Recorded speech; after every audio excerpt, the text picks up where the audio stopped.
Сәлем достар, бүгін сіздермен хит болып жатқан Ташкент шайын дайындаймыз. Оған керекті заттар: көк шай, одан кейін лимон, 1-2 тілім, 3 мята жапырағы, мед қажет.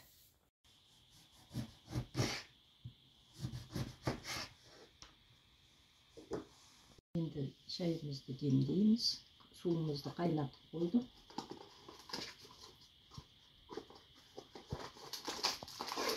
Шайымызды саламыз. 2 шай қасық көк шай.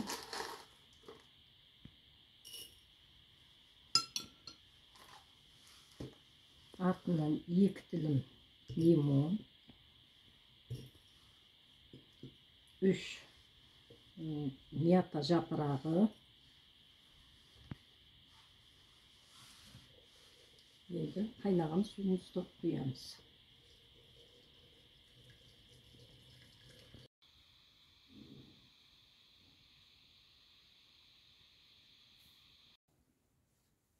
Сәл шайымызды суытып қоямыз, өйткені медті ыстық суға салуға болмайды.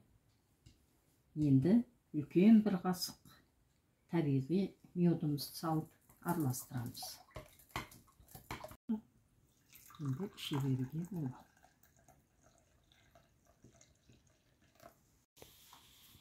Міне осылайынша Ташкент шайымыз дайын болды. Жазда ішкенге өте жақсы. Егер де видеомыз ұнаса, лайк басып, подписация етіп, комментарий жазуды ұмытпаңыздар. Астарыңыз дәмді болсын.